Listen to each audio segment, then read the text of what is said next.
ये फरमाइए, any regret in life?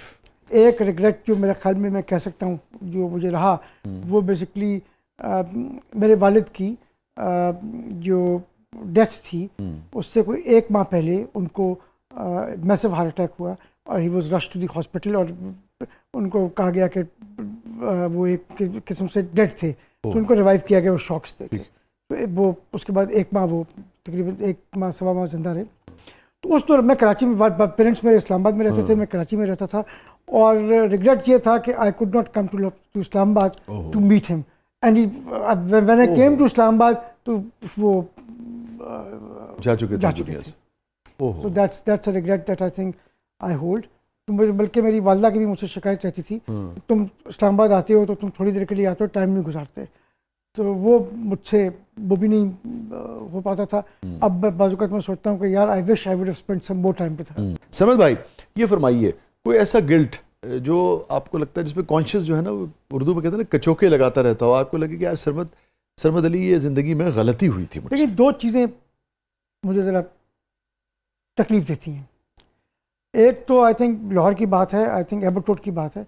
I was in class first year में था या क्लास 10 में था, तो मैं कुछ किसी को छोड़ने के लिए या शायद नाश्ता लेने के लिए गया था लक्ष्मी चौक, और हम रहते थे GR में, तो मैं वापस आ रहा था।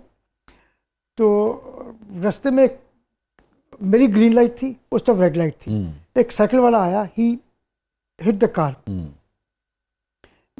वो गिरा।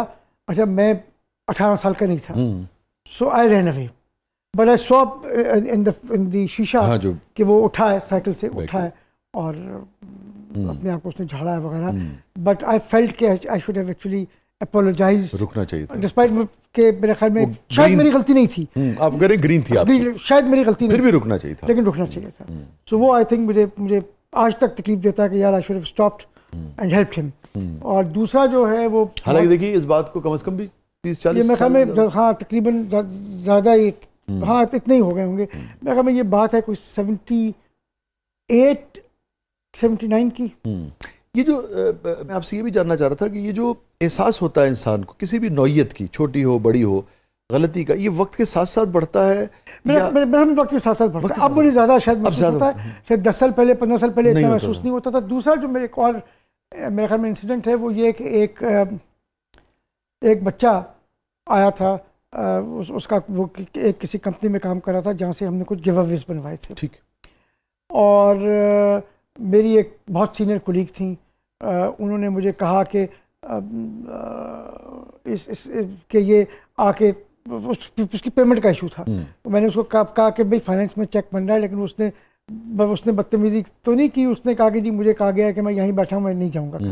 तो जो मेरी कुलीग थी उन्होंने कहा कि जी ये तो यहाँ बैठा है, उन्होंने कहा कि इसने बदतमीजी की है मेरे साथ वगैरह वगैरह। सब वेंट टू हर ऑफिस, वो बैठा हुआ था, उसने कहा मैं तो नहीं जाऊँगा। सो मैंने बहुत कम, मुझे गुस्सा आता है, उस दिन मुझे गुस्सा आया और मैंने उसको डांटा and I think I went a bit overboard. तो वो मुझे नहीं करना चाहिए था। तो ये 2 इंसिडेंट्स जो है ना, मुझे लगता है ज़िंदगी में जो मुझे रिग्रेट्स के तौर पे लगते हैं। लेकिन सरमद भाई, मैं फिर भी आपका शुक्रिया अदा करूँगा कि लाजमत है आपकी पोस्ट, आपकी पोजीशन और जिस तरह सच्चाई से आपने ये वाक़यात शेयर किए। लोग सीखते हैं, जी हाँ सीखते हैं, लेकिन वाक़तन देखें हम सब इंसान होते हैं और गलतियाँ हम सबसे होती हैं। ये नहीं हो सकता कि मैं कहूँ कि जी मैंने ज़िंदगी में कोई गलती नहीं की, कोई रिग्रेट नहीं है, या आपने कोई गलती नहीं की, कोई रिग्रेट। हम सब की ज़िंदगी में कोई ना कोई रिग्रेट्स हैं। बल्कि देखिए ना, जब आप जैसे लोग जब बात करते हैं तो उसका एक फ़ायदा ये होता है कि हम सब और देखने वाले ये ख्याल करते हैं कि अच्छा हम ऐसी हरकतों से गुरेज करें जिसका रिग्रेट कल को हो। एक और मुझे वाक़या याद आता है, वो हम इस्लामाबाद से ट्रांसफ़र हुए थे लाहौर। मेरे वालिद साहब गाड़ी नई शुरू की थी चलानी, तो वो उस ज़माने में गाड़ी होती थी, वो जो फ्लोर शिफ्ट नहीं होती थी, वो साइड पे गियर होता था। जी, साइड पे गियर होता था। तो वो मैं गियर में गाड़ी थी, मैंने देखी नहीं, मैंने गाड़ी स्टार्ट की, वो जाके आगे लगी। तो वो एक मुझे याद है, हम चंबा हाउस में उस ठहरे हुए थे। तो वो मुझे याद है, एक पीपल्स पार्टी के MNA थे, उन्होंने कहा कि चल यार कोई बात नहीं। अब पेरेंट्स कहीं गए हुए थे मेरे, उसने कहा चल यार कोई बात नहीं, मैं गाड़ी ठीक करवाता हूँ। वो मुझे ले गया, उसने जाके वर्कशॉप से ठीक करवाई। लेकिन वो जिस तरह से उसने करवाई वो पता चल रहा था कि तो वो my father came, he saw what it was but he didn't say anything to me. उन्होंने मेरी वालिदा को कहा कि ये मुझे शक है कि इसने की है। मैंने कहा नहीं जी पता नहीं क्या हुआ, मुझे तो मालूम ही नहीं, गाड़ी खड़ी थी, झूठ बोल दिया। बट इसीलिए पीपल्स पार्टी वाले अच्छे लगते हैं आपको। इसलिए पीपल्स पार्टी वाले अच्छे लगते हैं, उस वक्त मेरी हेल्प की थी। और पीपल्स पार्टी वाले हमेशा आपके साथ खड़े ये देखिए पीपल्स पार्टी से हमेशा आपको फैज मिला है। ज़रदारी साहब से बहुत दोस्ती है आपकी? नहीं सर, दोस्ती नहीं है, लेकिन I admire him. I think he is one of the finest statesman, politicians नहीं, स्टेट्समैन दिस कंट्री है।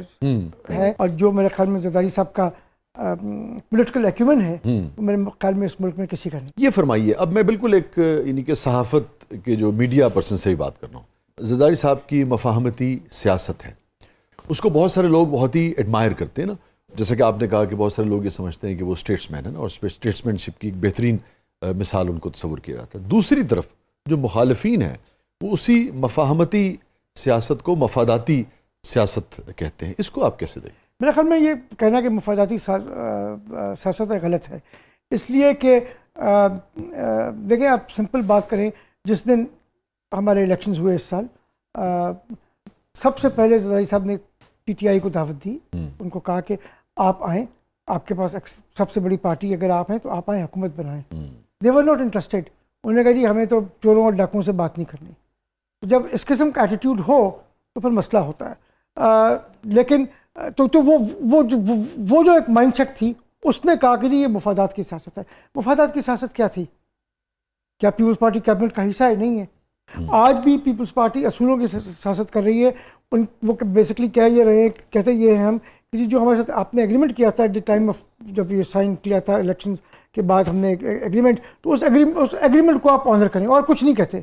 वो ये नहीं कहते कि जी हमें ये चाहिए, हमें वो चाहिए। वो कहते हैं जो आपने खुद एग्रीमेंट हमारे साथ किया था, 17 उसमें शराइत थी उन।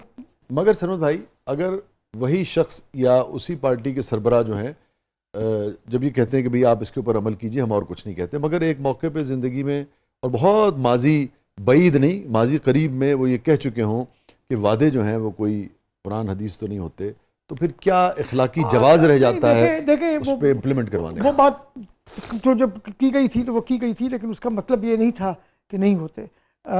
आज देखें लोग अभी भी कहते हैं हर चीज़। आप समझते हो बात गलत थी?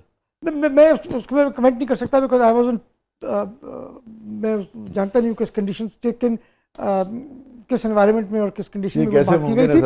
लेकिन मैं ये सिर्फ ये कहूँगा, ज़रदारी साहब का दोस्त या दुश्मन वो ये कहता है जो आसिफ अली ज़रदारी ने ज़बान दे दी वो पत्थर पे लकीर है। ठीक है, बहुत सारे लोग ये बात कहते हैं, मगर उन्हीं शख्सियत के हवाले से ये जो जुमला है ये किस कंडीशंस में कहा होगा उन्होंने कह दिया होगा, लेकिन जो अमल है ये कहना और जो उसके बाद अमल है वो आपको नजर आता ना क्या है। अमल ये है कि जो ज़बान दे दी वो पत्थर पे लकीर है।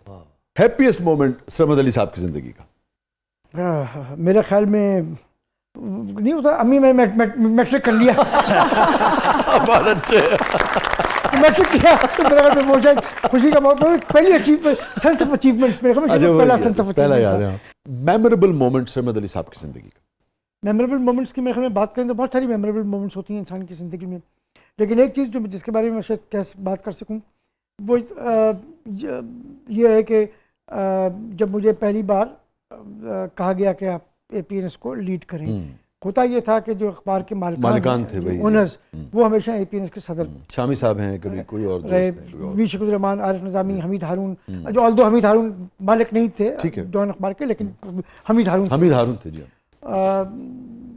मीर खलील रहमान साहब, जावेद रहमान साहब, मजीद निज़ामी साहब, सारे मालिकान थे। तो हुआ ये कि अपना एक हमारा एक डिनर होता है जो उससे पहले इलेक्शन की रात से पहले जो ईव पे होता है, तो सब तवक्को थी कि शकील साहब कैंडिडेट हैं तो शकील साहब आएंगे। शकील साहब ने लोगों को कहा भी यही हुआ था कि शायद मैं खुद कंटेस्ट करूँगा। 2-4 बार मैंने फ़ोन किया, उन्होंने उठाया नहीं, फिर उन्होंने फ़ोन उठाया, मैंने कहा आपका इंतज़ार हो रहा है, दुबई में थे, मैंने कहा आपका इंतज़ार हो रहा है, उन्होंने कहा यार मैं तो नहीं आ रहा। तो मैंने कहा लेकिन आपका तो इंतज़ार हो रहा है यहाँ। मैंने कहा मैंने थोड़ी इलेक्शन लड़ना है, तो तुम्हें लड़ना है। तो वो एकदम मैंने कहा जी, उन्होंने कहा हाँ जाके मेरी तरफ से कह दें कि यू आर माई कैंडिडेट। तो वो एक मेमोरेबल ओकेजन मेरा ख्याल में अगर याद किया जाए, क्योंकि एक्सपेक्टेशन नहीं थी आप सदर होंगे, एक्सपेक्टेशन ये थी कि शकील साहब होंगे, तो वो मेरे लिए एक वाह खुशी का एक मौका था